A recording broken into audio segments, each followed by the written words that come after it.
¿Qué delito cometemos las personas negras cuando salimos a la calle? Això és del que volem parlar avui, de les identificacions basades en el perfil ètnic i com aquestes signifiquen, jo crec que és important el concepte aquest, t'aturen, et fan aturar-te, però t'aturen i a més aturen el que estiguis fent en aquell moment de la teva vida. Avui, de fet, ara estic pensant, jo parlaré en català però la resta de la sessió serà pràcticament en castellà. Avui es un día bilingüe y yo también, más que nada porque he estado hablando en catalán y lo que he explicado es un poco la dinámica que hemos hecho esta del GUMET, de la enganchina y la importancia como las identificaciones por perfil étnico te hacen parar tu vida, ¿no? Un poco era eso. Dir-vos també que per SOS les identificacions per perfil ètnic no són algo nou, no és que ara ens posem a treballar amb això, que vulguem posar l'accent, sinó malauradament les identificacions per perfil ètnic solen ser el punt de partida de molts dels casos de racisme que fa més de 25 anys que atenem des de la nostra associació. Moltes de les situacions d'abús i de discriminació que es donen o en les que estan involucrades agents de la policia, dels cossos de seguretat pública, inicien amb una situació d'aquest tipus.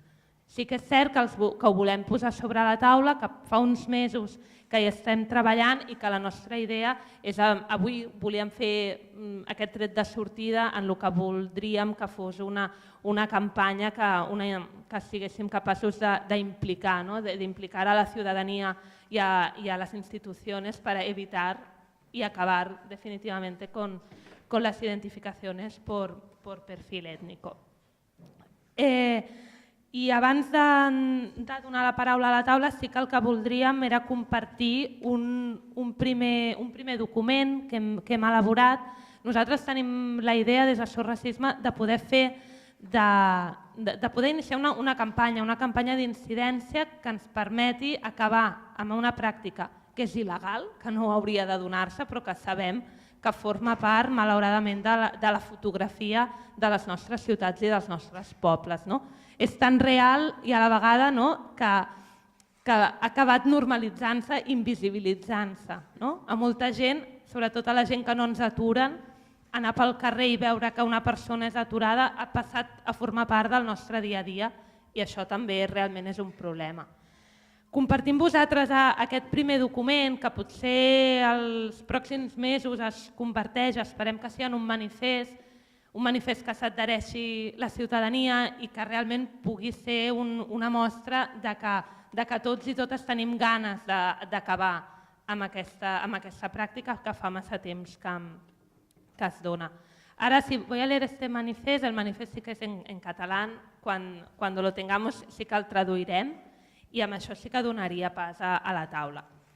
Les identificacions per perfil ètnic, fronteres invisibles en un estat que prioritza el control social per damunt del respecte als drets humans i les llibertats fonamentals. El perfil ètnic és un criteri normalitzat en moltes identificacions o en controls en què es demana la documentació a persones seleccionant-les pel seu aspecte físic. Controls que es donen de forma generalitzada, tant en espais públics com privats. La policia justifica les identificacions per perfil ètnic com una acció necessària per l'efectivitat de la seva tasca. Tanmateix, el 74% de les persones identificades no han comès cap delicte. Malgrat la ciutadania ho hagi normalitzat, la selecció ètnica en les identificacions és una mostra més del racisme institucional. La pràctica del perfil ètnic per part dels cossos de seguretat públic, espanyols i catalans, és discriminatòria, racista i classista i xoca frontalment tant amb els drets humans com amb les lleis vigents. Posem de manifest, no es tracta de fets puntuals aïllats, sinó d'una pràctica persistent i generalitzada de control identitari. Les identificacions discriminatòries suposen una limitació de llibertat de moviment per les persones en situació administrativa irregular, que davant la vulnerabilitat opten per no freqüentar espais públics amb major presència policial. Els controls també recorden a les persones de fenotip no dominant que són sospitoses a ulls de l'Estat. Les parades selectives vinculen l'aparença física amb l'incompliment de la norma i reforcen l'estigmatització i la criminalització, fet que dificulta la convivència. El perfil ètnic és un criteri inefectiu i contraproduent en termes de seguretat ciutadana. Exigim a les institucions que reconeguin i condemnin la dimensió real dels controls d'identitat per perfil ètnic, facilitin informació operativa de qualitat als agents de policia. Cal prendre mesures i donar instruccions clares adreçades a prohibir i prevenir les identificacions de persones innocents.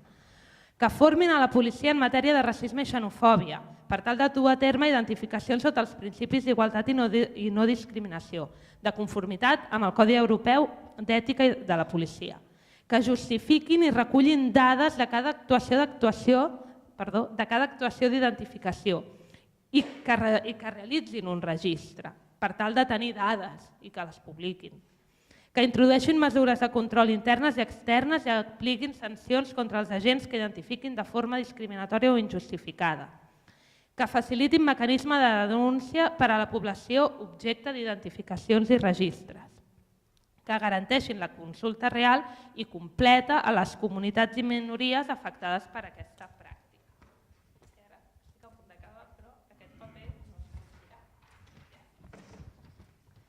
Cal acabar amb les identificacions per perfil ètnic, perquè a més de frenar en sec la vida quotidiana de les persones, engeguen una cadena de vulneracions.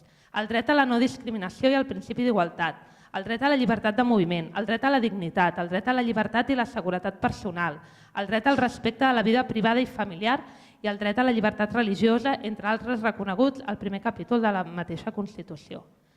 Per unes institucions democràtiques, cridem ben alt, pareu de parar-me, i no callarem fins a erradicar l'ús del perfil ètnic en les actuacions policials. Bé, aquest vol ser aquest tret de sortida, un document que segur que hem de millorar, que esperem millorar-lo amb tots vosaltres i amb el que traiem avui de la taula. Sense més, tornar-vos a agrair i presentar el Moja, company president de Sos Racismo Madrid, que és el que avui farà la moderació de la taula. Gràcies.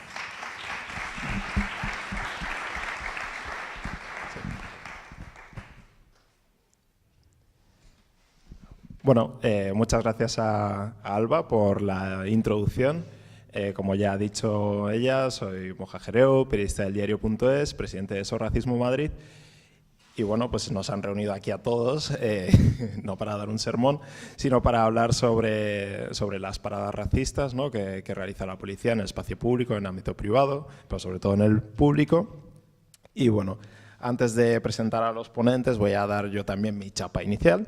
Voy a hablar, para empezar, de un caso que nos llegó a Sos Racismo y que nos llamó mucho la atención, ¿no? Este chico nos contó cómo, después de una parada policial, no voy a explicar lo que es porque todos sabemos lo que es, después de una parada policial de estas, él iba camino a la universidad, tenía un examen final, y a raíz de una parada de estas, pues llegó tarde al tren, al Cercanías, no pudo coger ese tren, tuvo que coger el siguiente, pero claro, ya no le daba el tiempo, él iba con el tiempo justo y finalmente no pudo entrar al examen. El profesor no comprendió que su situación, no quiso escuchar lo que le estaba contando, que había sido parado por la policía, y finalmente pues bueno, tuvo que presentarse a la convocatoria de septiembre porque en junio no pudo presentarse por esto. Un poco lo que quiero demostrar con esto es la influencia que tienen estas paradas racistas en el día a día, ¿no?, que te pueden trastocar los planes. En este caso es un examen, otras veces puede ser una cita a la que tengas que ir, otras veces puede ser el trabajo al que tengas que ir, ¿no? Esa influencia que tiene en el día a día. Y un poco también lo que quería apuntar es que esto forma parte de un sistema, ¿no? No es un hecho aislado, ¿no?, como podrían ser los casos de corrupción del PP, sino que es algo común, algo que empieza desde los estereotipos, desde esa película en la que el negro siempre es el jefe de la droga y dispara así de lado en vez de así de forma vertical, que empieza por esa parte, se traslada por el hecho de que la policía termine viéndote a ti como sospechoso. Muchas veces esto termina en un CIE, en un centro de internamiento que tenemos aquí en Cataluña, también tenemos en Madrid, tenemos en varios sitios en el territorio español, y en ciertos casos terminar en una deportación hacia un país de origen. Esta semana hemos conocido como a un chaval en Galicia le han deportado a Paraguay, donde no tiene familia, por el simple hecho de que estaba aquí en situación administrativa irregular y a pesar de que su madre y su hermano estaban aquí, lo han terminado deportando a un país al que no quería ir, ¿no? Digamos que eso es un caso extremo, pero aquí tenemos los casos de Sam, los casos de Rosalind, en los que vamos a profundizar después, y que tienen esa consecuencia en la vida real. Y ya, no me extiendo más, empiezo ya con las presentaciones. A mi derecha tenemos a Sam, un joven pakistaní que lleva viviendo en España desde hace 8 años y que, bueno, tal vez muchos los conozcáis porque ha llevado una parada de estas racistas, ha llegado de momento hasta el Tribunal Constitucional. Hace poco hemos tenido malas noticias respecto a esta sentencia, pero bueno, vamos a hablar de ello más adelante durante la mesa. Aquí a mi derecha tenemos a Rosalind Williams, una mujer afroamericana que llegó a Madrid procedente de San Francisco en 1968. Fue víctima también de una parada racista que llegó hasta la ONU, donde la ONU le dio la razón, pero aquí en España, pues bueno, tenemos un sistema judicial que en temas de racismo podemos decir que deja muchísimo que desear. A mi izquierda tenemos a Carlos González, licenciado en Derecho, y aquí vamos a incidir en una parte de su amplio currículum, que es que fue entre 2006 y 2010 fue director de la Escola de Policía de Cataluña y, bueno, y posteriormente Institut de Seguridad Pública de Cataluña. También es miembro de Jueces para la Democracia y autor del libro ¿Quién controla a los controladores?, que es un título que viene mucho al caso en esta mesa.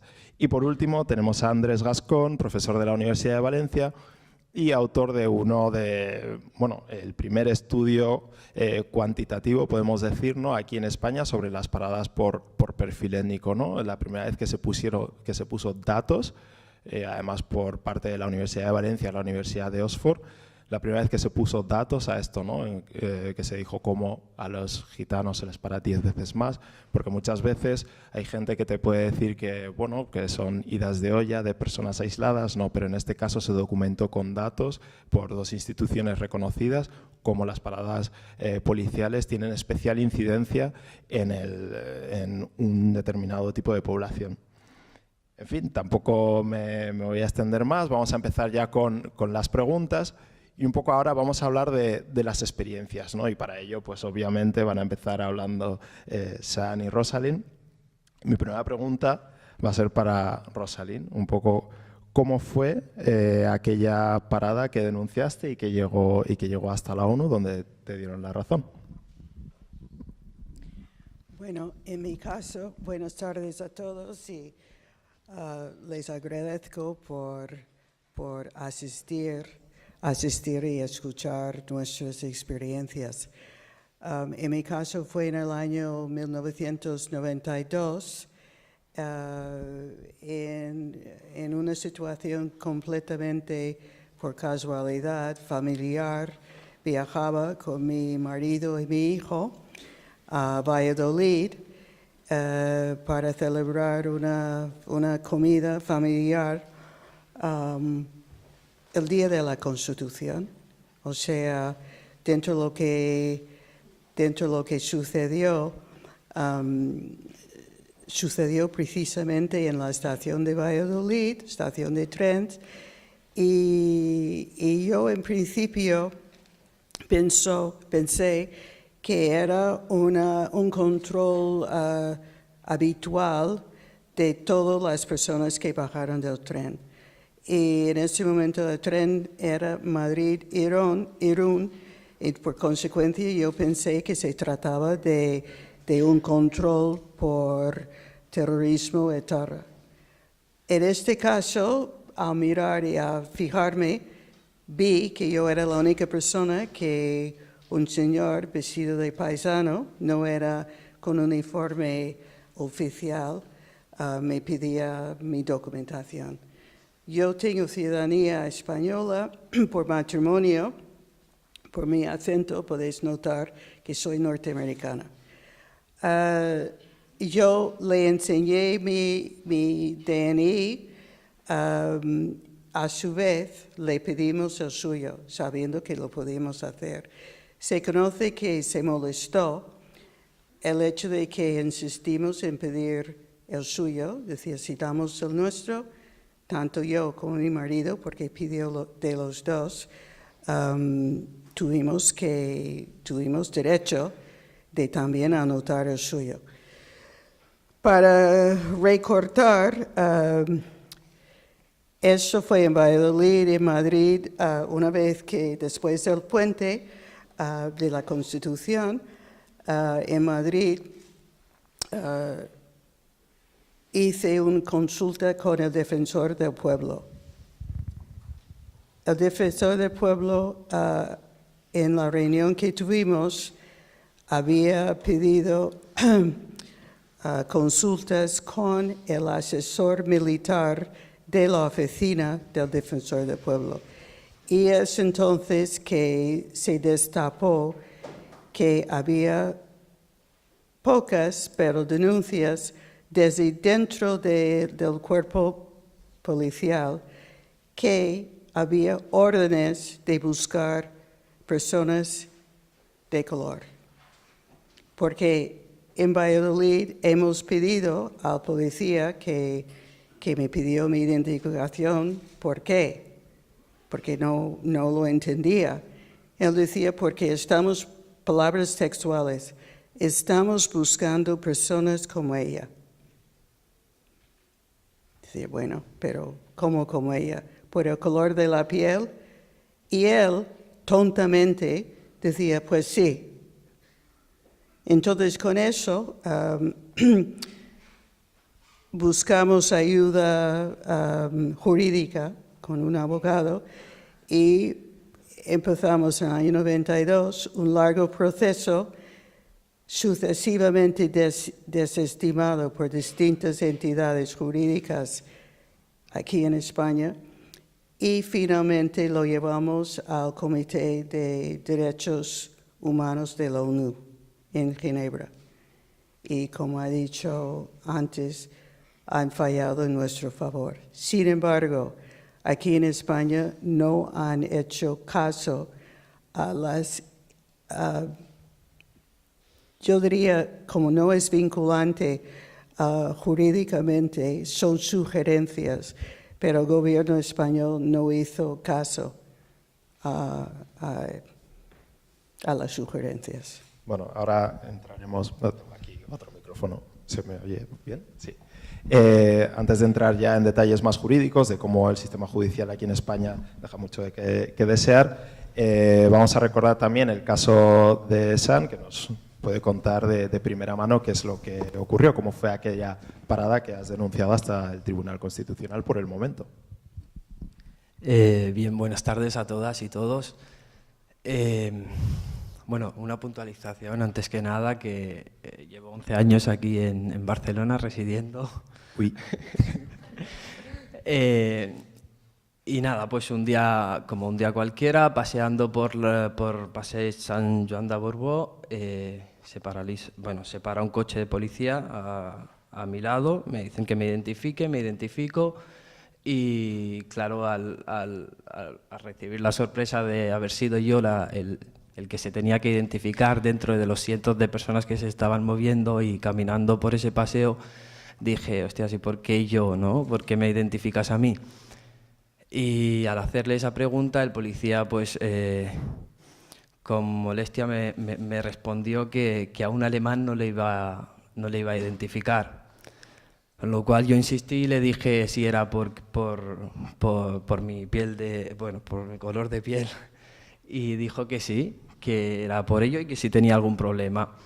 Y a raíz de una discusión leve surgió, la detención. Me llevaron detenido después de una leve bufetada. Y nada, de comisaría salí de la comisaría donde me llevaron, fui a Mossos d'Esquadra a denunciar los hechos, no aceptaron la denuncia, no la admitieron, dijeron, lo argumentaron diciendo que no tenían competencias legales para aceptar una denuncia de otro cuerpo policial. En fin, insisto, voy a otra comisaría municipal, en este caso del municipio donde resido, y insisten con la misma respuesta. El día siguiente me presento en el juzgado de instrucción, el juzgado de guardia aquí en la Ciutat de la Justícia, y presento la demanda. Y bueno, un poco así, y lo que decía, bueno, como luego ya hablaremos de otros temas, un poco puntualizar también el tema de que, bueno, muchas veces las identificaciones por perfil étnico sí nos pueden paralizar según qué proceso, tenemos prisa por ir según qué sitio y igual no llegamos, ¿no? por culpa de ser negros. Pero hay algo mucho más grave que eso, que es decir, la humillación que sufres. La dignidad humana que tienes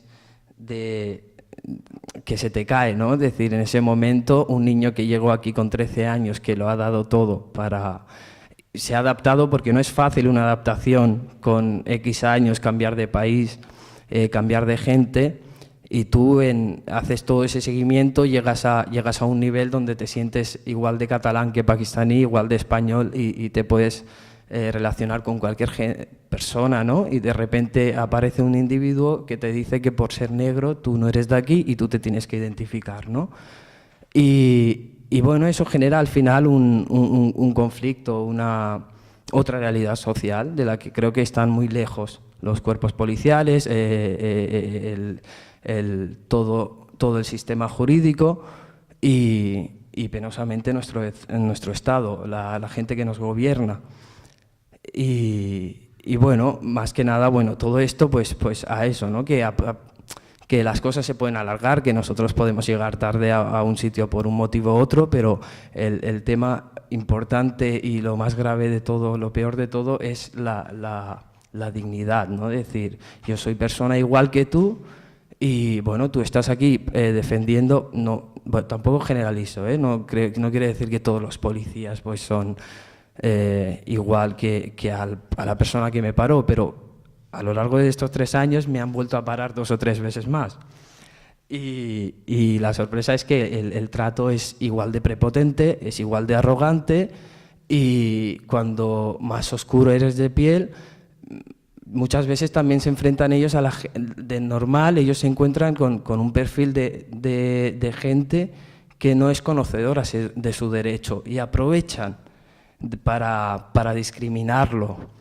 Y creo que era importante decir eso, ¿no? que te anulan como persona y eso al final te vas marginando de la sociedad en la que vives y crea que va creando guetos, ¿no? Los pakistaníes con pakistaníes, los afros con afro, y los africanos entre los africanos, los catalanes y catalanes, y luego no ayuda a crear otro mundo, no ayuda a crear otra sociedad mejor donde todos podamos vivir con los mismos derechos y la misma libertad. Bueno, y con eso acabo. Estamos poniendo mucho el foco en la policía y para ello tengo aquí a mi izquierda a alguien que va a recibir un poco de lo que ha estado comentando Sean. Carlos, como he dicho, ha sido director de la Escuela de Policía aquí en Cataluña. Y bueno, había empezado diciendo que este bloque era sobre experiencias y obviamente a mis ponentes aquí a la izquierda no les puedo preguntar por sus experiencias respecto a las paradas racistas. Aún así, es curioso porque muchas veces pues, te encuentras a gente blanca que te dice pues es que a mí un día iba con el coche, se me averió y la policía me pidió la documentación. Es como, pues mire señor, igual es porque se averió su coche y no porque usted sea blanco, etc. En fin, es un discurso que todavía tenemos que combatir y que creo que incluso Desiree en su monólogo final va a hablar de pasada de este tema. Pero no te me vas a escapar. Lo que yo te quería preguntar era algo bastante simple. ¿Por qué las personas no blancas, vamos a decir, siguen siendo sospechosas a ojos de la policía? ¿Por qué todavía no se ha cambiado eso? ¿Por qué seguimos siendo sospechosas? No sé, ni idea. No me siento capaz de discernir lo que piensa la policía, como en general, yo quiero decir. Yo he de comenzar diciendo que en mi etapa como director de la Escuela de Policía, que es más breve, he conocido policías que pensaban cosas muy diferentes entre sí. Pero es verdad que hay una cierta cultura policial debajo que lleva a hacer eso. Lleva a discriminar por razón del color de la piel o por cualquier otra causa. Ellos un poco cómo lo justifican, ¿no? ¿Cómo justifican estas paradas? Claro, yo he tenido una doble experiencia.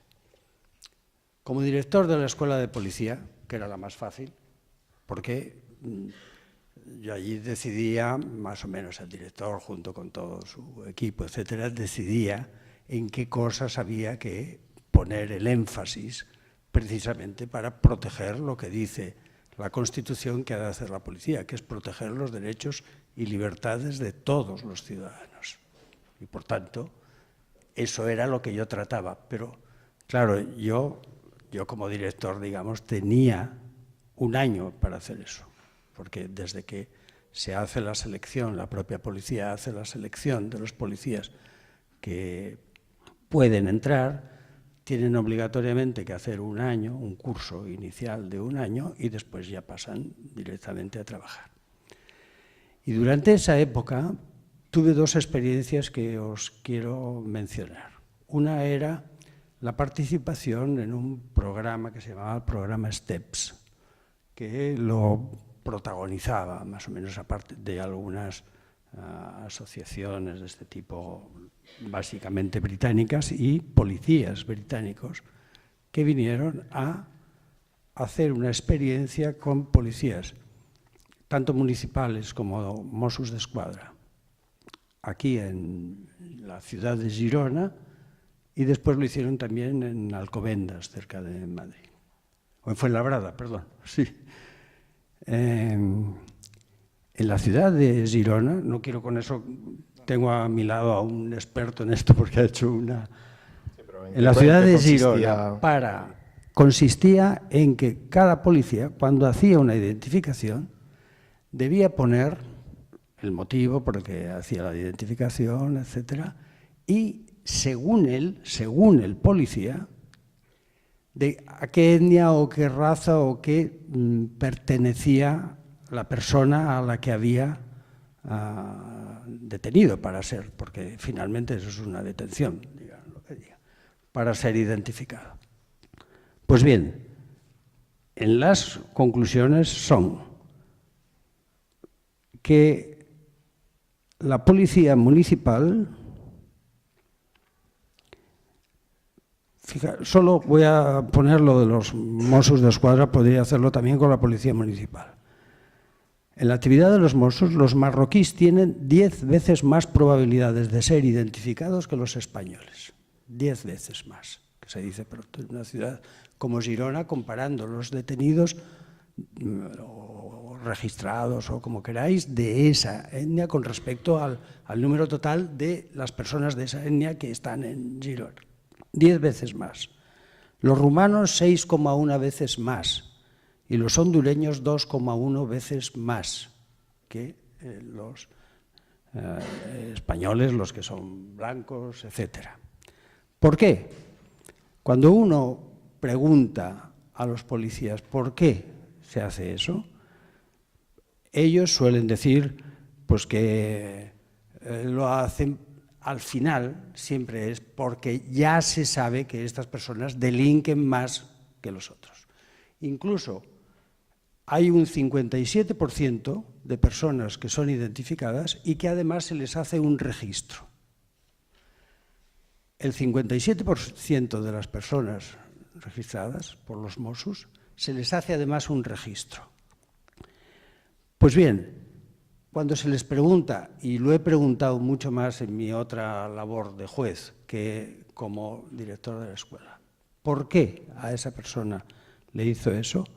Ellos dicen cosas como porque tenía una mirada huidiza, porque cambiaba de dirección, porque para acabar diciendo, es que esas personas delinquen más. Y cuando se les pregunta, y lo dice esa ¿por qué les cachean con mucha más frecuencia? Dicen, porque es más fácil que un marroquí o alguien lleve navaja, y entonces para protegerse primero le cachean y después le identifican, o al revés, me es igual. Pues bien, el resultado de esos cacheos es que los nacionales españoles o los blancos llevan muchas más navajas que esas personas. Es decir, no se corresponde.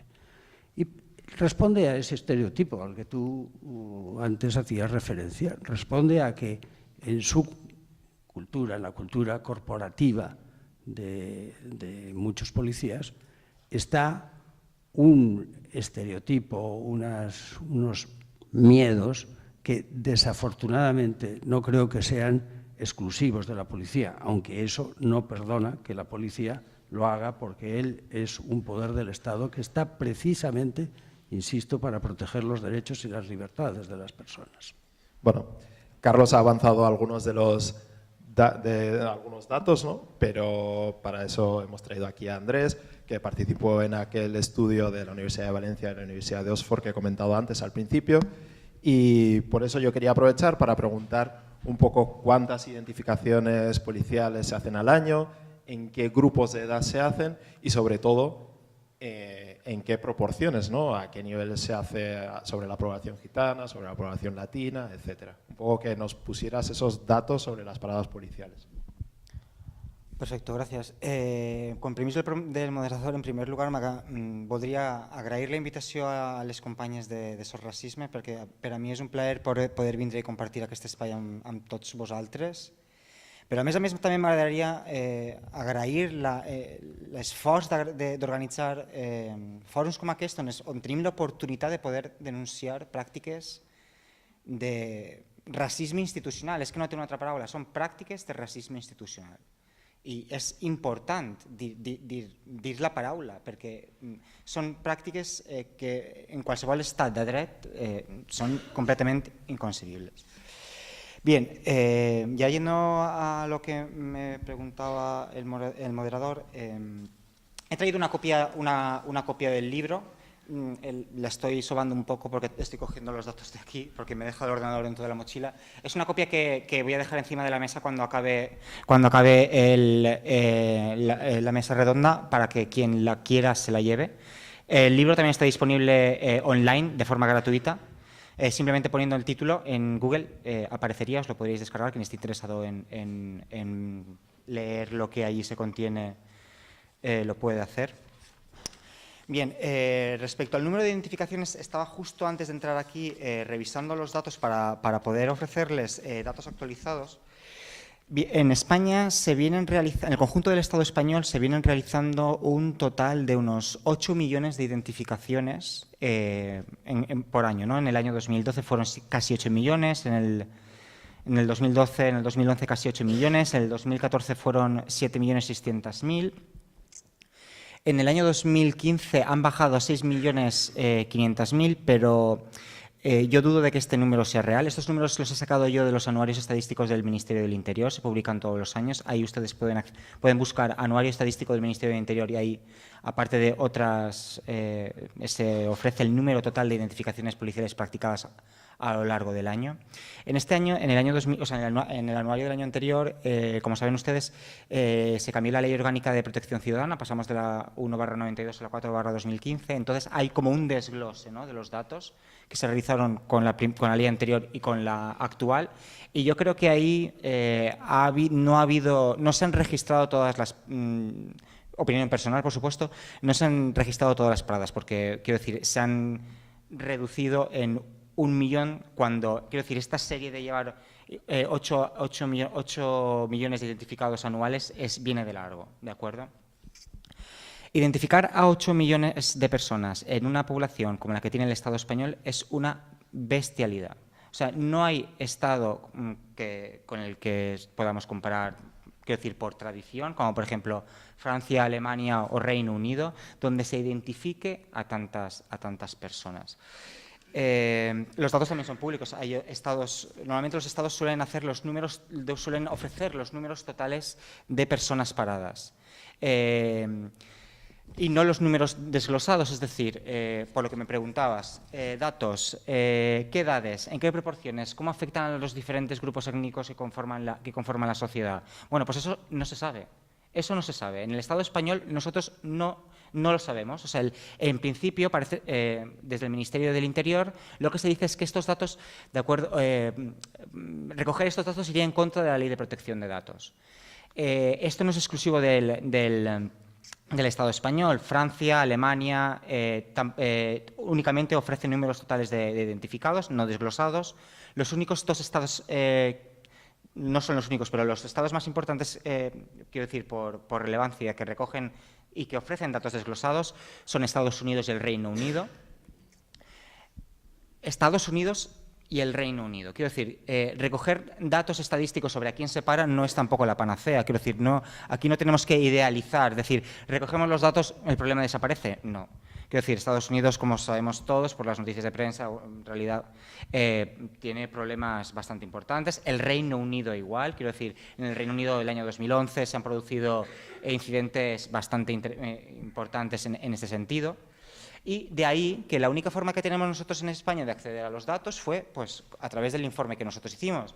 ¿Qué hicimos? Pues tuvimos que hacer una encuesta, bueno, nosotros no, la hizo Metroscopia, una encuesta a nivel nacional, tanto cualitativa como cuantitativa, para que fuera representativa, es decir, para que nosotros poder ofrecer datos que fueran efectivamente representativos de lo que pasa en la sociedad española, con el objetivo de visibilizar estas actitudes de racismo institucional que he comentado al principio. ¿Qué edades? Jóvenes, principalmente. El núcleo mayor de personas identificadas van desde lo... Bueno, nosotros aquí también tuvimos una tara, está en el estudio. Las encuestas no podemos hacer encuestas a menores de edad. Tienen que ser, las encuestas se tuvieron que hacer únicamente a mayores de edad. ¿De acuerdo? Entonces, el target son de 18 a 25, 26, 27 años. Target. Hombre, parados en mayor proporción que las mujeres. Y luego un poco por grupos étnicos. Y por grupos étnicos. Ahí vamos. Las personas de la comunidad gitana son identificadas 10 veces más en el año 2013, porque es cuando se realizó el estudio, cuando se realizó la encuesta. Eran identificadas 10 veces más que la población caucásica. O sea, tuvimos que hacer una división por etnias y se asignó a la mayoría de la población del Estado español, se asignó la categoría como caucásica. Esto es una tarea sociológica que hizo Metroscopia. Las personas magrebíes, el impacto en las personas magrebíes eran 7,5 veces más, o sea, es decir, una persona con un origen magrebí, con una apariencia magrebí, era identificada 7,5 veces más que una persona de origen caucásico. Y las personas de la comunidad afro-latinoamericana, 6,5 veces más. Pero estos datos que no nos lleven a error, no quiere decir que por cada persona caucásica se identifican a 10 personas, por ejemplo, de la comunidad gitana. Hay personas que son identificadas 2, 3 y 4 veces, o sea, 2 y 3 veces en el mismo día, con el impacto, como estabais comentando, que esto tiene en el desarrollo de su vida diaria. Llegar tarde al trabajo, llevar tarde a los niños a la escuela, tener que dar explicaciones de por qué has llegado tarde al trabajo. Y luego está un poco también la otra parte que decía Sean, ¿no? De esa humillación, de esa... No, eso estoy hablando desde el punto de vista externo, de tener que dar explicaciones a los demás. O sea, por supuesto, el impacto que tiene en la persona que está siendo identificada es brutal, en el sentido de que la gente se te queda mirando en la calle, es seguro que ha robado algo. Quiero decir, ese tipo de estereotipos que se repiten y que se refuerzan con la parada en mitad de la vía pública sin ningún tipo de privacidad y sin respetar ningún tipo de estándar, es todavía peor. Precisamente, hilando con esto último que estaba comentando Andrés, quería preguntar a Rosalind por esta parte, ¿no? De cómo afecta personalmente una parada racista, ¿no? de la policía. ¿Qué consecuencias tiene sobre la persona? Yo puedo decir, en mi caso en particular, en las semanas inmediatas después del suceso, te produce miedo. Por ejemplo, yo vivía cerca, vivía antes cerca de la calle Mayor, cerca de la Puerta del Sol, y al estar esperando, eso es un ejemplo, al estar esperando en un cruce con un semáforo a un lado de la calle Mayor y al otro lado hay dos miembros del cuerpo policial, me daba miedo. No sabía si me iban a preguntar por mi DNI o no.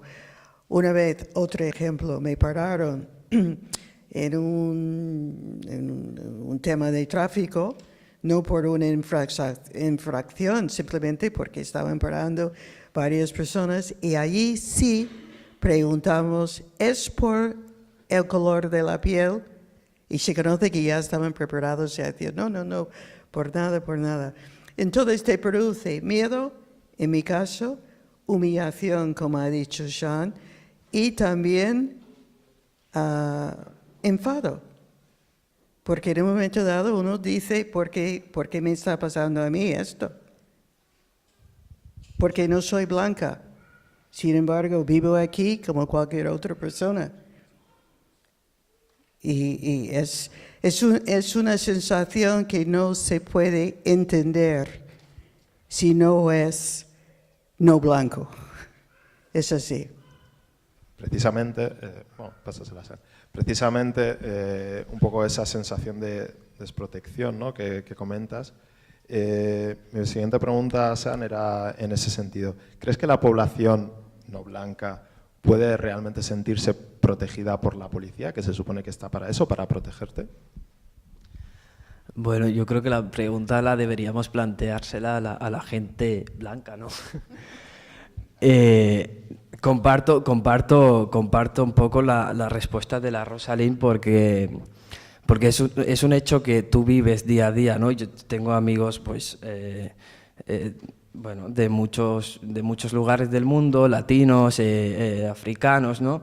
Y tú muchas veces, de hecho a mí me ha pasado personalmente decir, viene un coche policía o hay un control y decir, dejan pasar los 5 coches que tienes delante y decir, a mí me van a parar, y te paran. Y me han parado.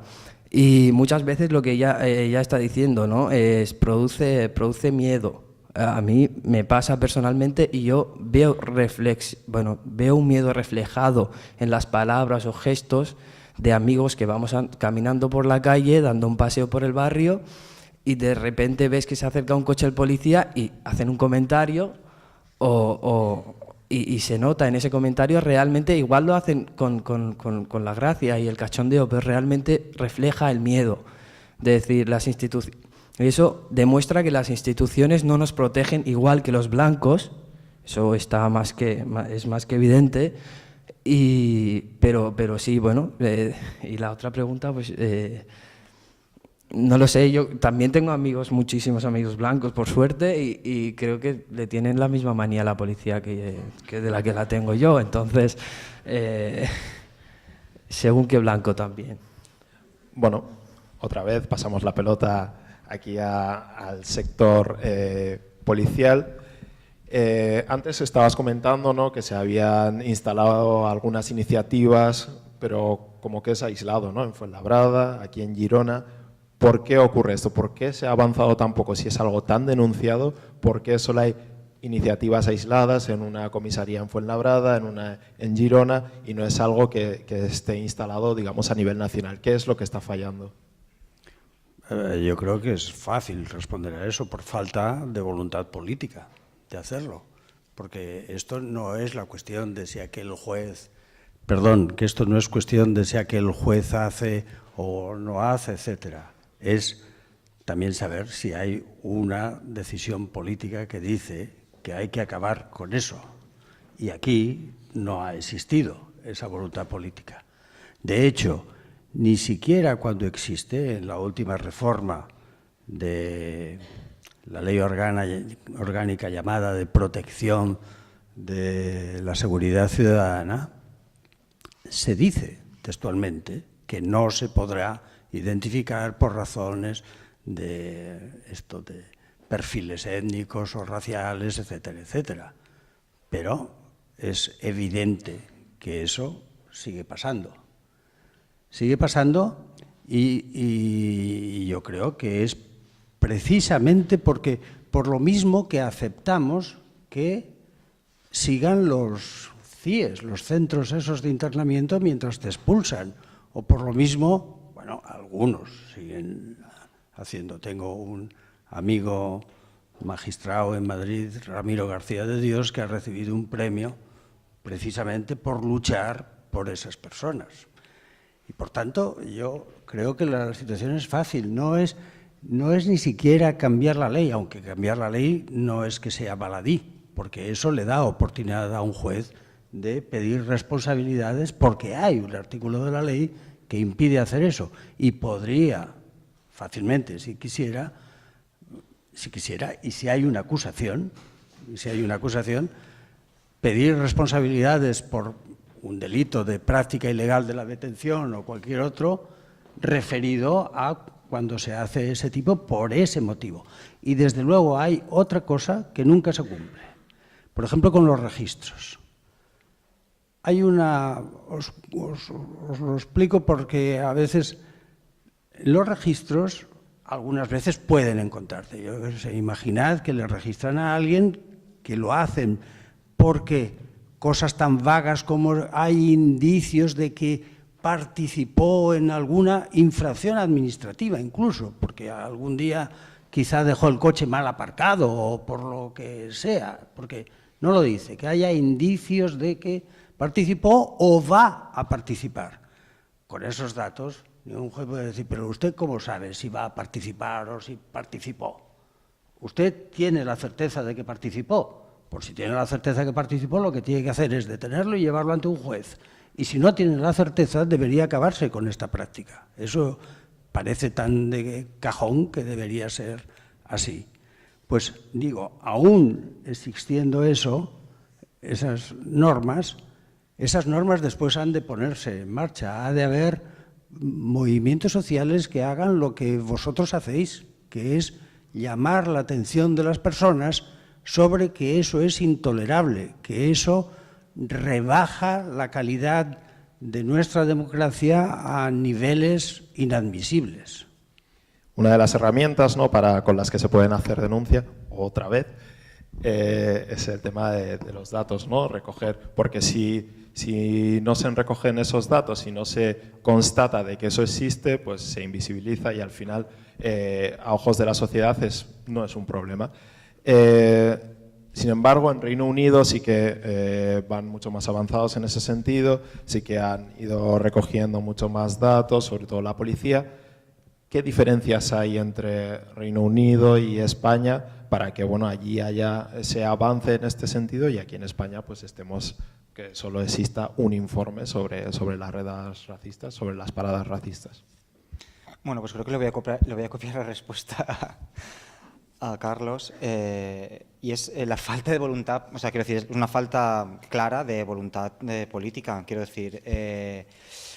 Realmente el Ministerio del Interior se escuda en la imposibilidad de poder recoger este tipo de datos por la Ley de Protección de Datos. Pero esto es una patraña, quiero decir. La Ley de Protección de Datos permitiría perfectamente recoger datos descabezados, o sea, sin recoger los nombres de las personas, simplemente un fichero estadístico para evaluar cómo se está llevando a cabo las identificaciones policiales. En el Reino Unido, de hecho, se empiezan a recoger datos a partir de la muerte de una persona de un joven que fue identificado por la policía. Este caso tuvo bastante eco en la sociedad inglesa, y a partir de entonces se empezaron a recoger los datos.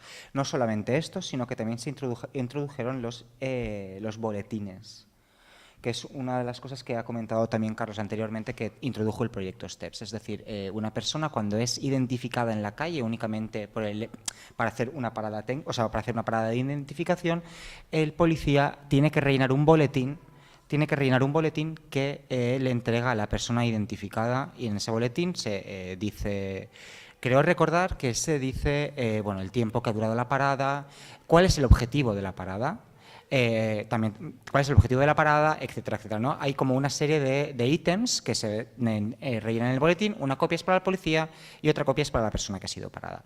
También os tengo que decir pues, que en este boletín hay cosas tan generales como en esta zona en concreto hay un despunte de la criminalidad. Quiero decir que también tenemos que tener en cuenta que cuáles son las limitaciones de este tipo de técnicas, que sin duda son avances, pero que tienen también sus limitaciones. Respecto a lo de España no recogiendo los datos, España se le requiere una y otra vez por parte de instancias internacionales como la ECRI, la FRA, el Comité de Derechos Humanos, el Comité para la Eliminación de todas las formas de discriminación racial, una y otra vez en los informes que se emiten hacia España tiene usted la obligación de recoger datos sobre cómo los policías llevan a cabo las tareas de parada y registro en la vía pública, porque tiene que evaluar cómo se hace esto. Si no lo hace, usted está incumpliendo parte de sus obligaciones nacionales, por haber ratificado estas convenciones internacionales. Pero estas recomendaciones son ignoradas una y otra vez por parte del Estado. Vale, el siguiente paso, ¿no? Muchas veces se dice que, bueno, una parada racista de estas, se te pide que la denuncies, ¿no? La denuncias, pero entras en el entramado judicial, ¿no? En el tema de la justicia. El caso de Rosalind llegó hasta el Comité de Derechos Humanos de la ONU, que falló a su favor. Pero, sin embargo, por el camino tuvo que denunciar a varias instancias y tal. Para ti, ¿qué fue lo peor de este proceso, de este largo proceso de denuncia? ¿Cuál dirías que fue la peor parte? Yo creo que en todo el proceso que duró desde 1992 hasta 2009, o sea, unos 18 años o 17, lo peor para mí ha sido cuando el Tribunal Constitucional desestimó el caso. Yo siempre tenía esperanza, aunque fue desechado en varios otros tribunales a nivel nacional, cuando por fin se llegó al Tribunal Constitucional, yo pensé que deliberarían en nuestro favor. Y cuando recibí la contestación, realmente me deprimí. Entonces estaba muy deprimida. Pero había una pequeña salvación en que había un voto particular, lo que yo dije antes. Y eso era uno de los jueces, uno de los magistrados del Supremo, dijo que él votaba en mi favor, al contrario de sus compañeros del corte. Entonces yo le llamé por teléfono a darle las gracias, por lo menos.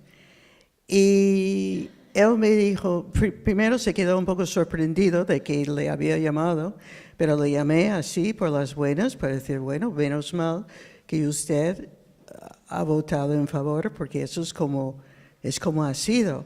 Entonces, él me dijo que explicó un ejemplo a los demás, y eso tenía base en Barcelona.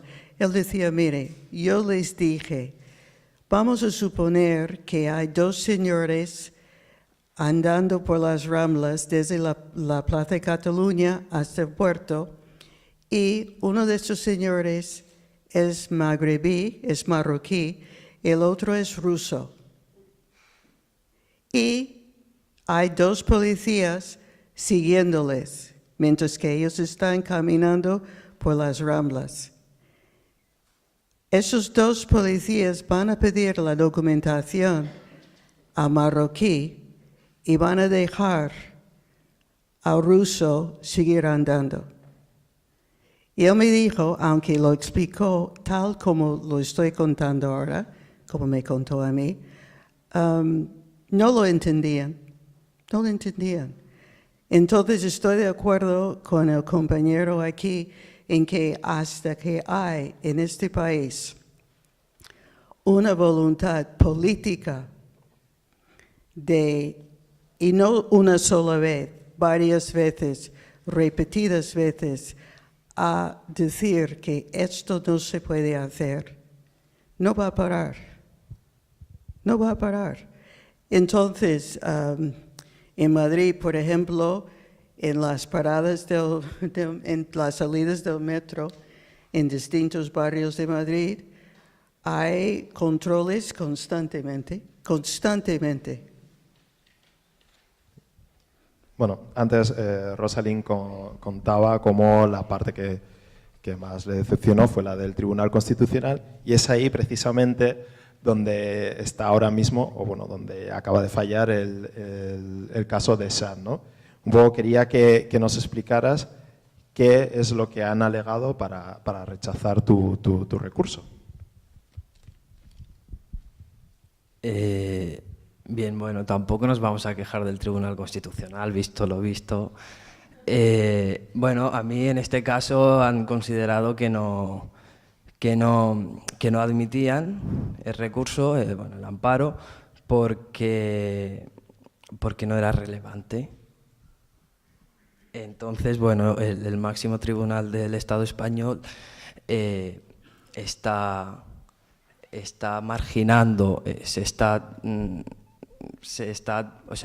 desnombrando a 4 o 5 millones de españoles que residen, viven y conviven en el Estado español. La cosa que es muy grave, porque estamos hablando de un derecho básico de tantos ciudadanos y 4 señores que ordenan y deciden por nuestras vidas, deciden que pues no es relevante y que no se van a cuestionar y no van a analizar el recurso. Pero bueno, tampoco es sorprendente, y volviendo un poco a la causa, yo cuando iba de camino, bueno, íbamos de camino a la comisaría cuando me detuvieron, a mí la policía, bueno, iba a contestar una llamada, le pedí permiso si podía contestar la llamada, me estaban llamando y me dijo, claro, lo hice con respeto y me dijo, ¿qué pasa? ¿Ahora te has cagado?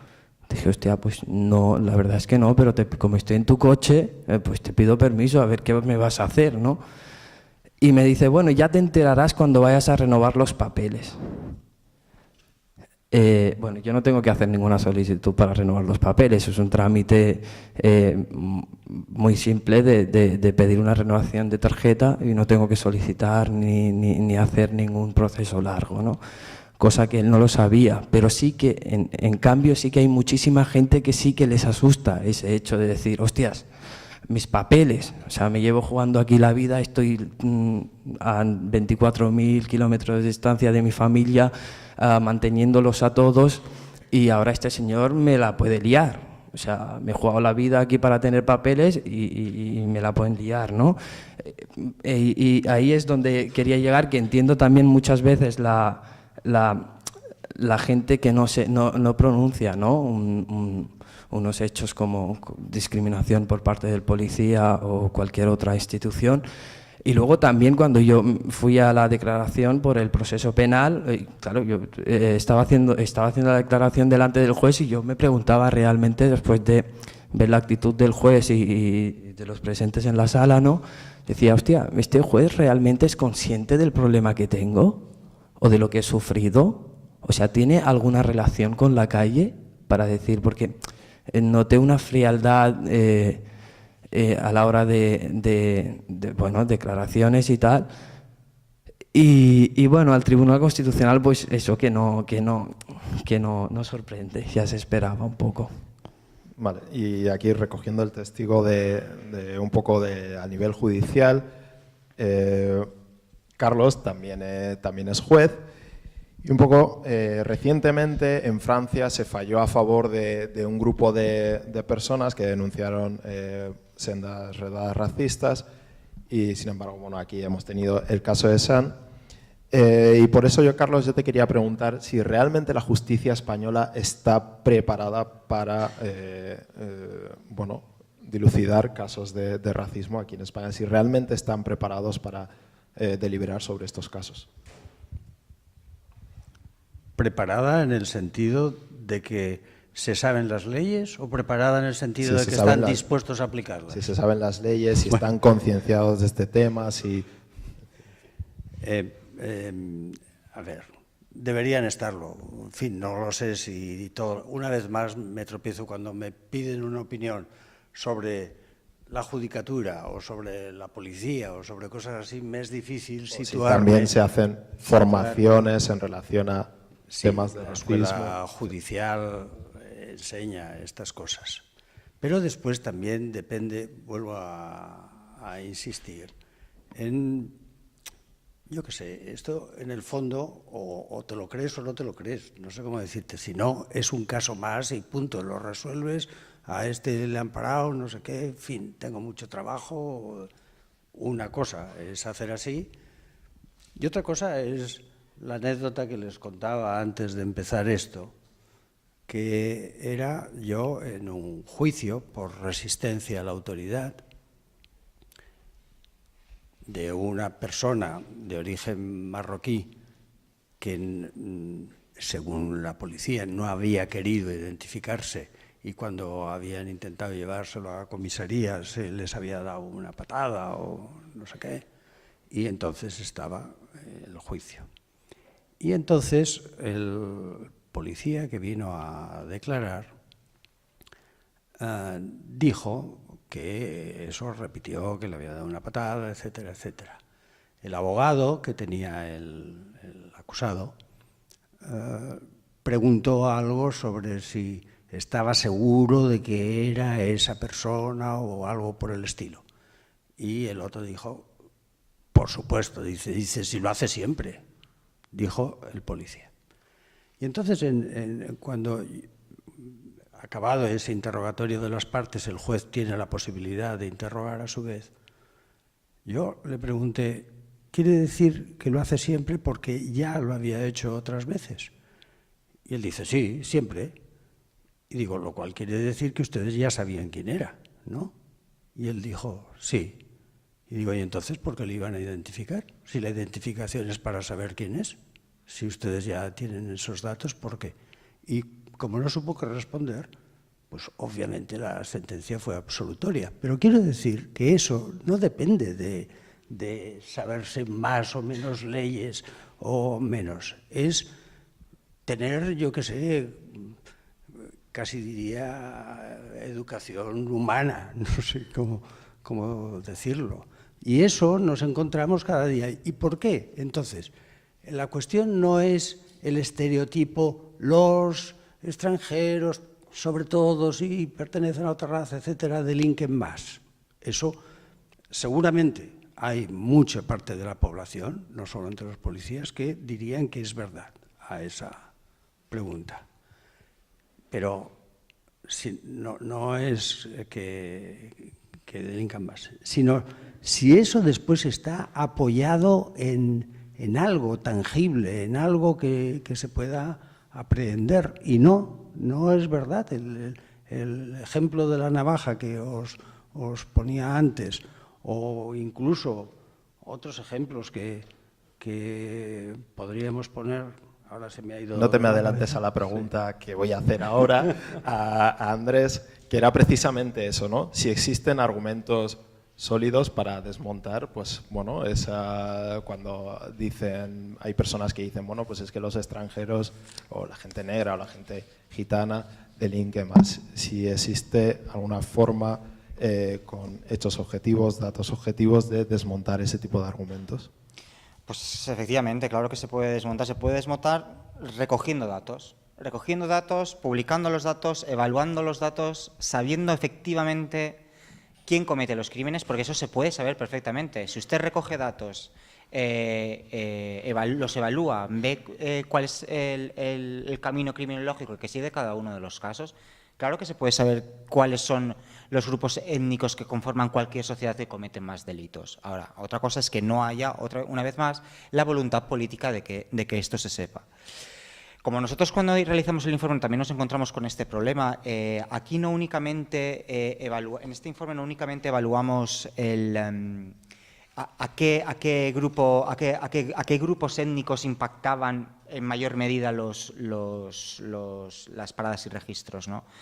Nosotros intentamos ir un poco más allá, es decir, porque teníamos que desmontar ese argumento en el sentido de decir, oye, si yo presento únicamente los datos, cualquier persona puede venirme y decir, pero es que este grupo étnico denuncia más. Y claro, como aquí siempre tiene que probar el que... Entonces, fuimos un poco más allá, ¿no? Y entonces, dentro de la encuesta, lo que se hizo fue también preguntar una cosa que nosotros llamamos el resultado criminológico. ¿Qué es el resultado criminológico? El resultado criminológico es, a las personas que efectivamente les contestaron que sí a la pregunta, usted ha sido parado por la policía, le preguntamos, bien, y como consecuencia de esta parada, usted entró dentro del sistema criminológico, es decir, se le impuso una sanción administrativa, se le citó a un juicio, etcétera, ¿no? Es decir, si como consecuencia de la parada y registro en la vía pública hubo un resultado más allá, hubo otra cosa más allá aparte de la parada. Pues bien, hay que tener en cuenta que a las minorías étnicas como les he comentado anteriormente, las minorías étnicas dentro de la sociedad son paradas de una forma desproporcionalmente alta en comparación con los caucásicos. Pues los resultados mostraron que el resultado criminológico era igual. O sea, todos los grupos étnicos agrupados, los que se le he comentado antes, la comunidad gitana, la comunidad magrebí, la comunidad afro-latinoamericana, todos ellos juntos, que son identificados de una forma desproporcionada por contra a los caucásicos caucásicos europeos, había un resultado criminológico exactamente igual, de 8-8, es decir, 8 de cada 10 personas paradas en la vía pública caucásicas europeas entraba dentro del sistema criminológico y el mismo número del resto de todas las demás etnias presentes en la sociedad. Este es uno de los datos, ¿no?, que pueden ayudar a desmontar ese mito de que los extranjeros delinquen más, la gente negra delinque más, etcétera. Un poco ya quería entrar en la parte más de la concienciación, ¿no?, de si realmente muchas veces nos encontramos con que denunciamos mucho, estamos constantemente diciendo nos están parando por ser negros, nos están parando por ser gitanos, pero un poco queremos ver si ese discurso realmente cala, ¿no?, si hay un resultado. Yo por eso quería hacer la misma pregunta tanto a Sean como a Rosalind, de si realmente habéis notado que esta lucha haya servido de algo, ¿no? Si veis que a vuestro alrededor la gente está más concienciada, si veis que toda esta lucha se ha traducido en algo. Para contestar claramente, hasta que llegamos a una solución general positiva, puedo decir que no. No, para mí no ha... No. Sin embargo, se ha avanzado. Se ha avanzado. O sea, yo creo, honestamente, hay más gente ahora mismo concienciado. El público en general es un público variopinto, es un público que viaja más, hay información por los medios de comunicación. Entonces yo sí creo que esto es una lucha que no ha empezado antes de ayer, no ha empezado con nosotros y yo creo que va a durar muchísimo más tiempo. Sí. Bueno, en este caso, en el tema de la concienciación de los últimos años, hemos visto, ¿no? Hace 4 o 5 años prácticamente nadie sabía lo que era un CIE y a día de hoy, pues bueno, gracias a esa labor de concienciación, de lucha, cada vez se conoce más. Hace 4 o 5 años también nadie sabía de la situación de las personas que se dedican a vender en la manta y a día de hoy cada vez más gente conoce la situación, más gente sabe que este grupo de población está siendo criminalizado, que no se está conociendo sus derechos y que bueno, y que en los últimos años obviamente queda mucho por recorrer, pero que cada vez más gente conoce la situación. Y un poco, Sean, la misma pregunta, ¿no? Si crees que se está notando algo en la calle.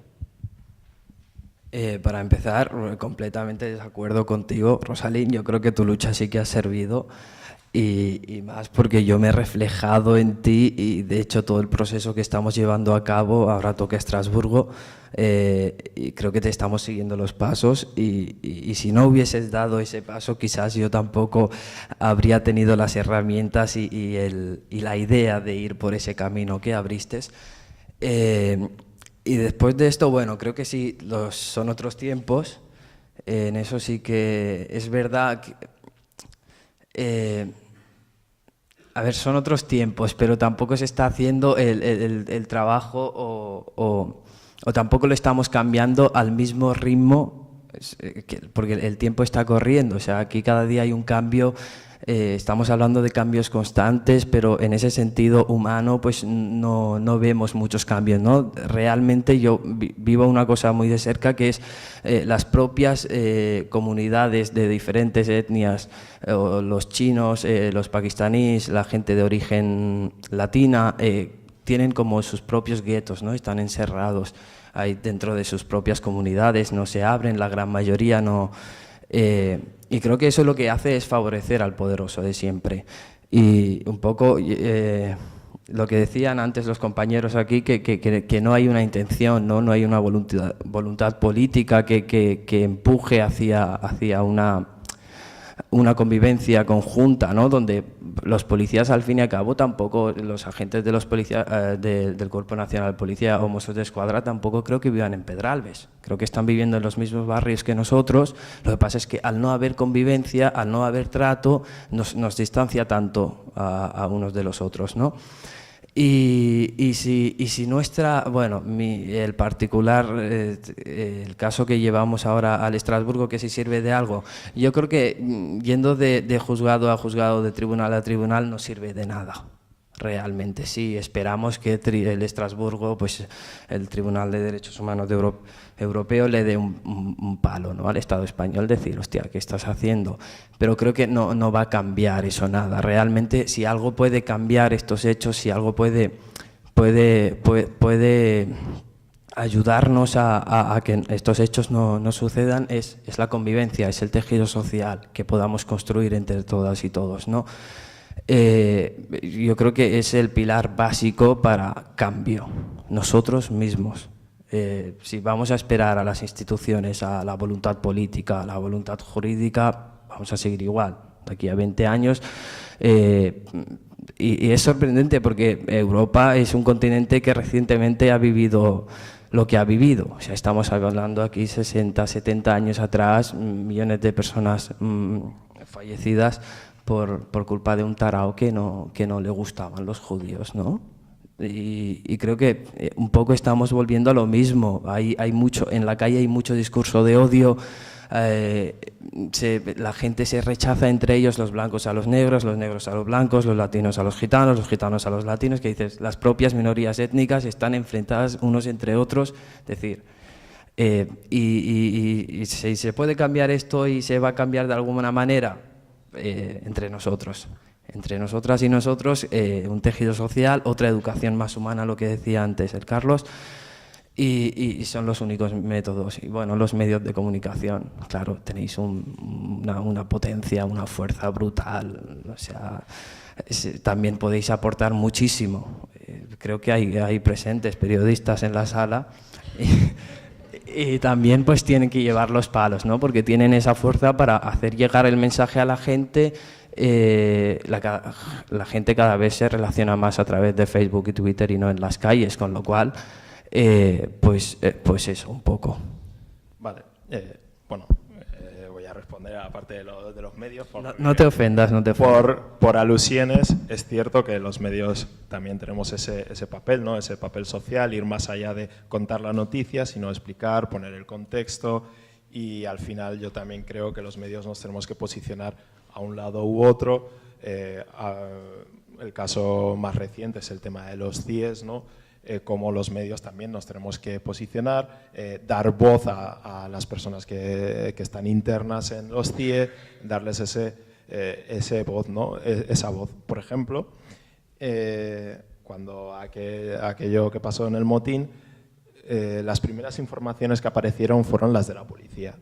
y allí pues siempre es hay que desconfiar bastante. Yo recuerdo un medio de comunicación que no voy a nombrar cuál es, porque si no me van a tachar de que estoy siendo muy corporativo y tal, pero en una de las noticias contaba, una de las cosas que destacaba era un grupo de internos ha protestado en el CIE de Aluche, se ha amotinado, etcétera, y queremos aclarar que no han tenido rehenes durante esa protesta. Y claro, a nosotros desde Sos Racismo eso nos llamó mucho la atención, porque era como, un momento, ¿en qué protesta en un CIE en cualquier sitio del territorio español los internos han capturado rehenes? Nunca ha pasado eso. ¿Pero qué pasó? Eso fue un discurso que desde la policía quisieron difundir, y algunos medios lo recogieron y lo difundieron sin contrastarlo, sin pararse a pensar que nunca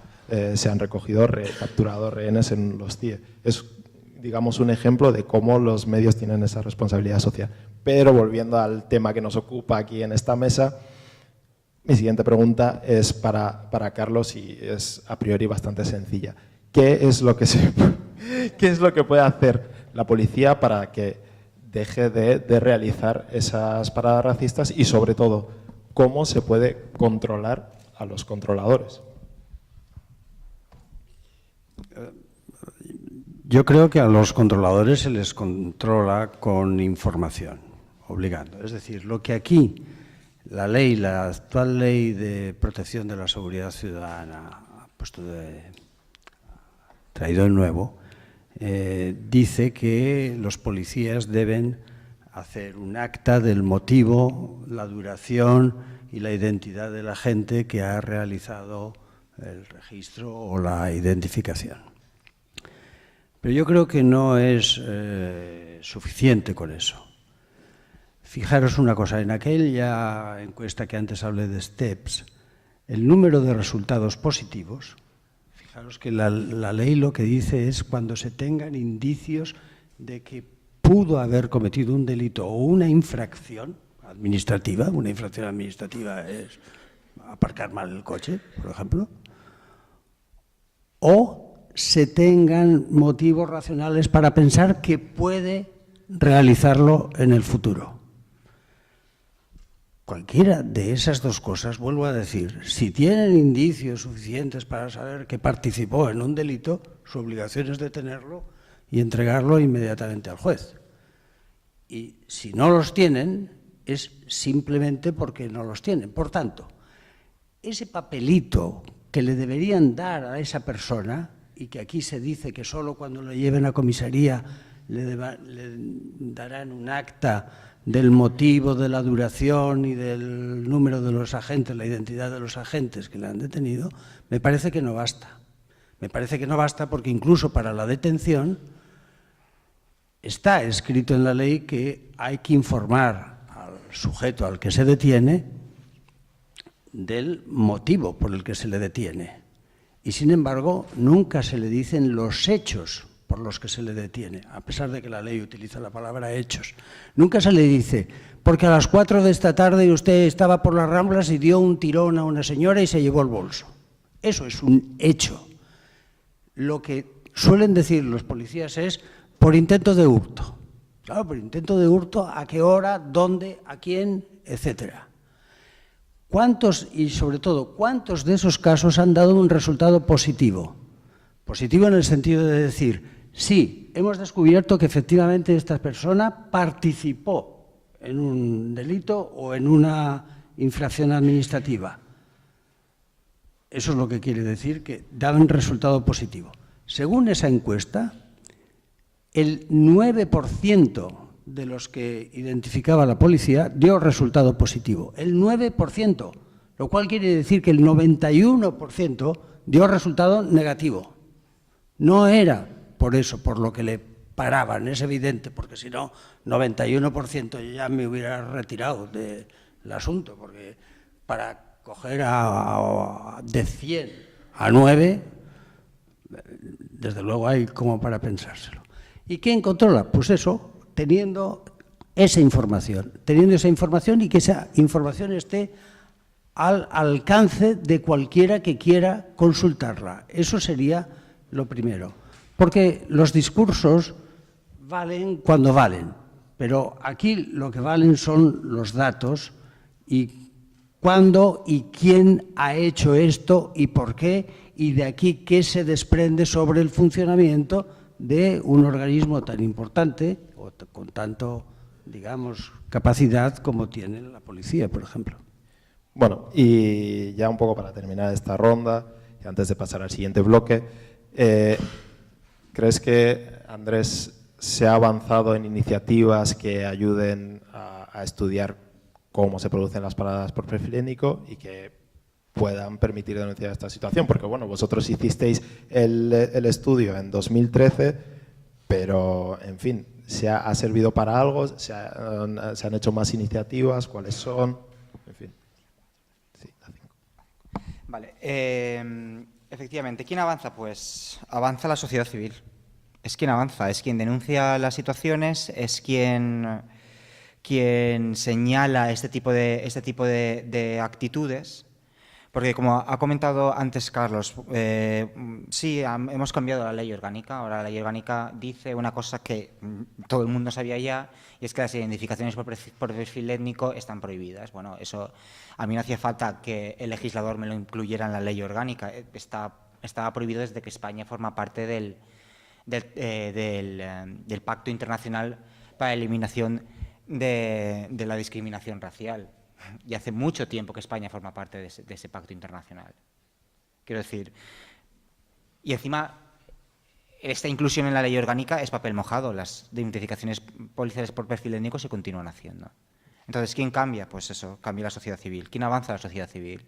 ¿Quién continúa realizando estudios a menor nivel? Porque el estudio que realizamos nosotros es un estudio que costó bastante dinero. Pues las asociaciones que están al pie del cañón, que van a las estaciones de tren, que evalúan, que ponen a gente allí, que ven los parámetros, los comportamientos de los policías, a quién identifican, a quién dejan identificar, jugándose el tipo, porque quiero recordar que también con la reforma de la ley orgánica lo que se ha hecho ahora es no poder controlar al controlador, o sea, hacer todavía más difícil controlar al controlador, no se puede grabar a los policías, puedes acabar teniendo problemas muy serios.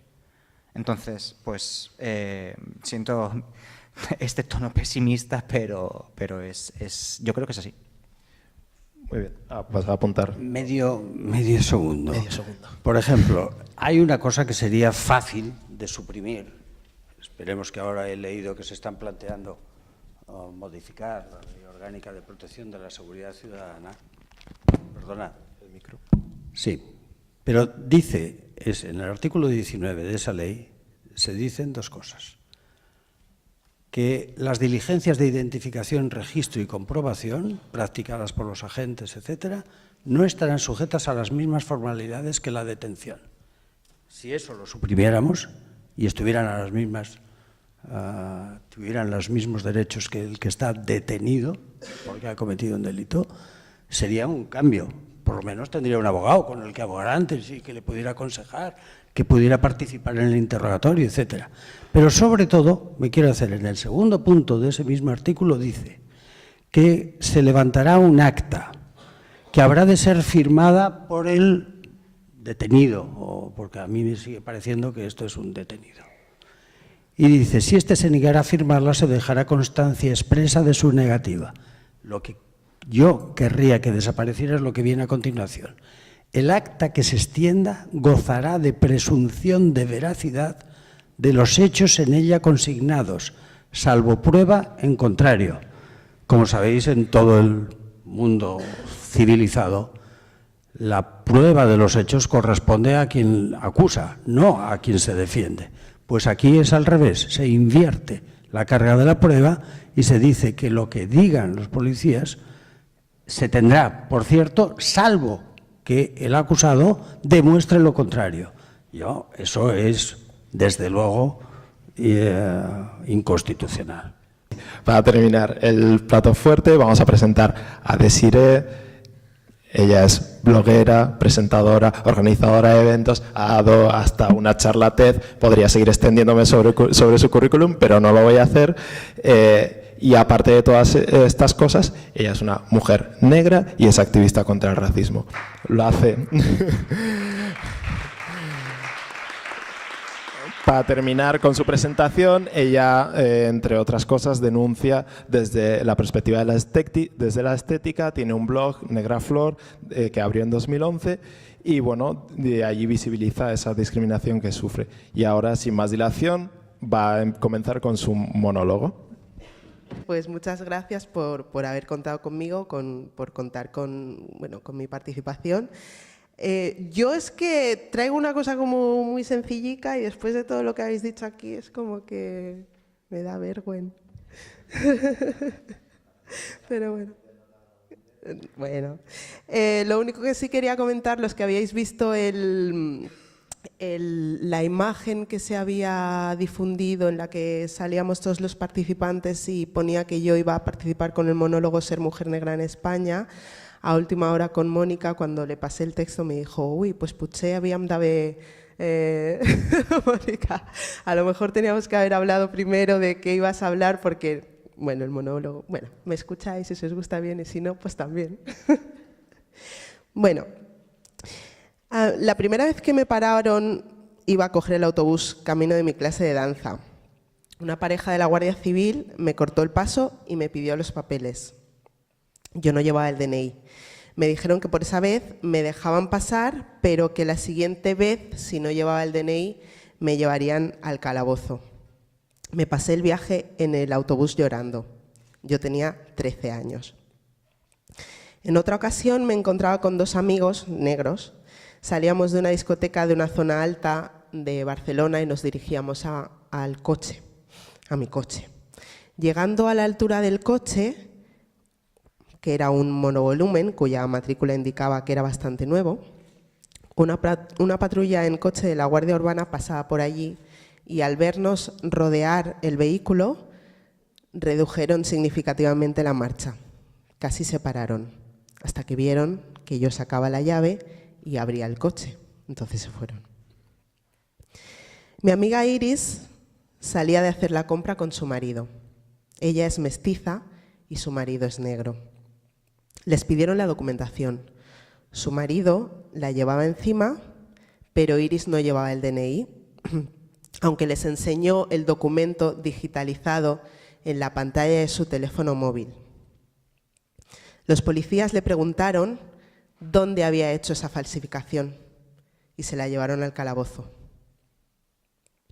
Y a pesar de que su marido estaba en la comisaría 1 hora después con el DNI de Iris, ella estuvo retenida 4 horas más en las que tuvo que aguantar estoicamente comentarios humillantes e hirientes. Cuando salió, llegó a su casa, me telefoneó para contármelo y bueno, lloramos mucho juntas al teléfono por la rabia y la injusticia que nos parecía. Esta es mi experiencia y la de Iris, pero también es la de Clevia, a la que llegaron a parar hasta 3 veces en un día. Y cuando preguntó si había algún motivo, les petaron un porque lo digo yo, como toda explicación. También es la experiencia de Chillana, a quien sacaron de un autobús cuando viajaba a Portugal y tuvo que acabar durmiendo en la estación. Es la experiencia de Johanna, mestiza, yendo con su madre blanca, cuando con 19 años un policía le pidió el DNI ante la mirada estupefacta de su madre y la advirtió para que no volviera a salir nunca más sin la documentación.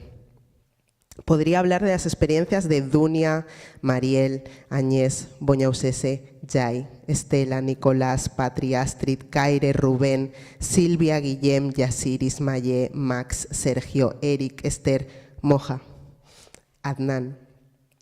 También puedo hablar de personas blancas que iban con personas no blancas que presenciaron estupefactas cómo a sus acompañantes, amigos, parejas les pedían la documentación, solo a ellos y a nadie más.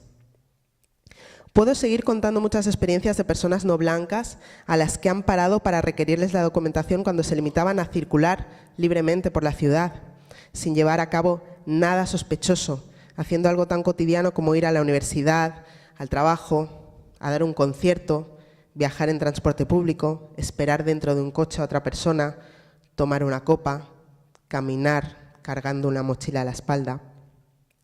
Podría poner muchos ejemplos más, pero terminaré con el caso de Berta, a quien le requirieron la documentación en la Plaza del Sol de Madrid. Y cuando preguntó por el motivo, le dijeron que se trataba de un control rutinario. Berta preguntó entonces que si se trataba de algo rutinario, ¿por qué solo le pedían la documentación a ella? Y el policía le respondió que se limitaba a hacer su trabajo. Hacer su trabajo. Aquí es donde, en mi opinión, radica el problema. Ante la respuesta que le dieron a Berta, entiendo que los agentes de policía tienen indicación de pararnos a las personas negras. ¿A santo de qué y con qué motivos? ¿Puede ser uno de esos motivos el hecho de garantizar la seguridad general? Podría ser, pero si es así, ¿se garantiza la seguridad general a costa de la inseguridad de un colectivo? Porque por más que yo haya normalizado que soy sujeto de desconfianza solo por tener más melanina, no dejo de sentir esa inseguridad. En ocasiones, cuando comparto con personas blancas el malestar que me produce el hecho de que a mí y a otras personas como yo, o sea, no blancas, se nos pueda parar por la calle porque sí, para requerirnos la documentación sin más motivo, me siento con la incomprensión que me produce el hecho de que no entiendan que no es lo mismo que les paren porque llevan pintas. No es lo mismo, no lo es. Esto es como lo de los insultos. No es lo mismo que siendo blanco te insulten por ser un rojo de mierda, porque si tú sales a la calle y no dices que eres de izquierdas, ¿quién te va a llamar rojo de mierda?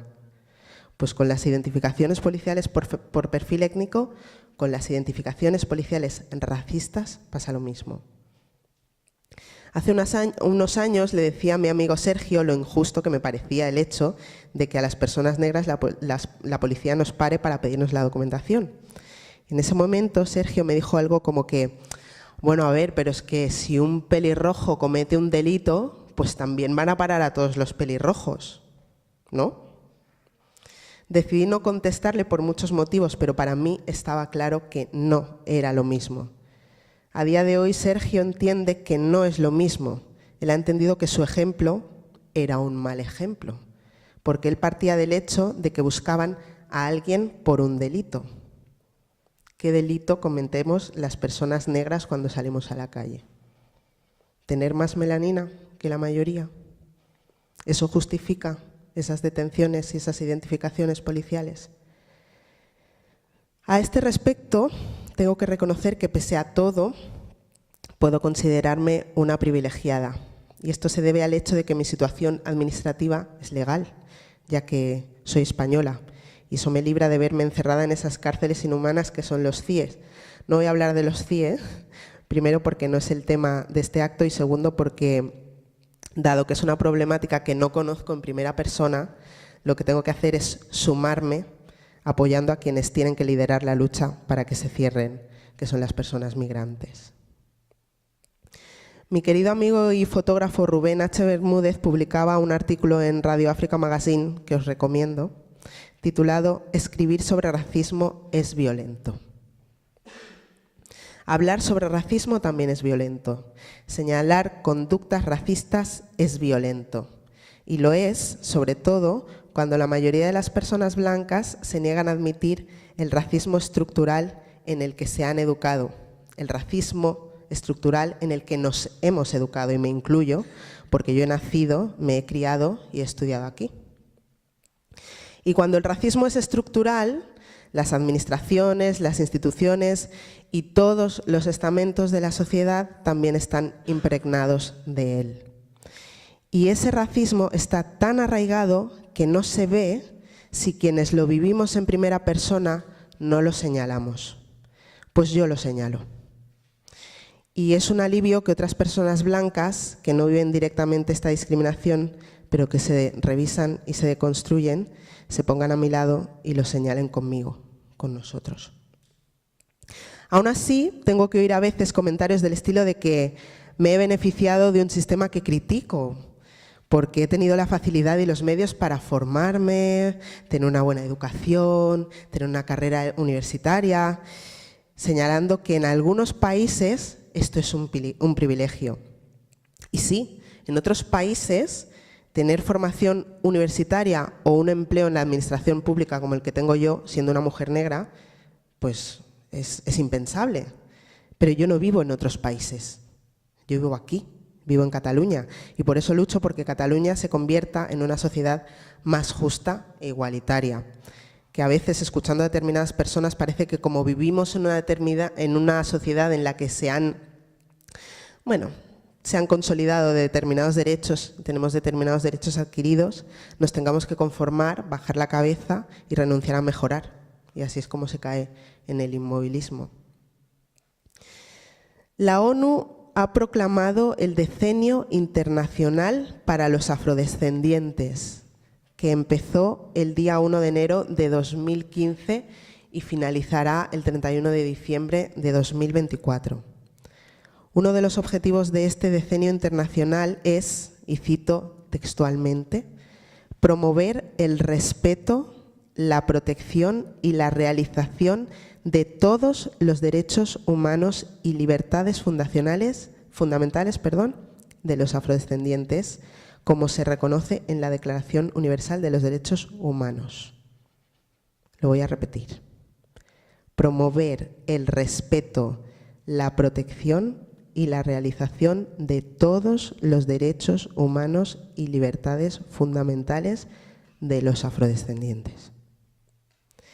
Y como parte de la ejecución del programa de actividades del Decenio Internacional para los Afrodescendientes, la Asamblea General establece que a nivel nacional los estados deberían adoptar medidas concretas y prácticas mediante la aprobación y aplicación efectiva de marcos jurídicos nacionales e internacionales y de políticas y programas de lucha contra el racismo, la discriminación racial, la xenofobia y las formas conexas de intolerancia a que se enfrentan los afrodescendientes, en este caso.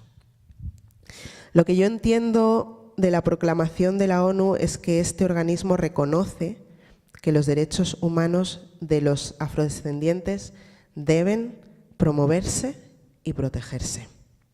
A ver si, de una vez por todas, se vela por la protección de todas las personas y dejan de ser necesarias medidas como esta de la ONU.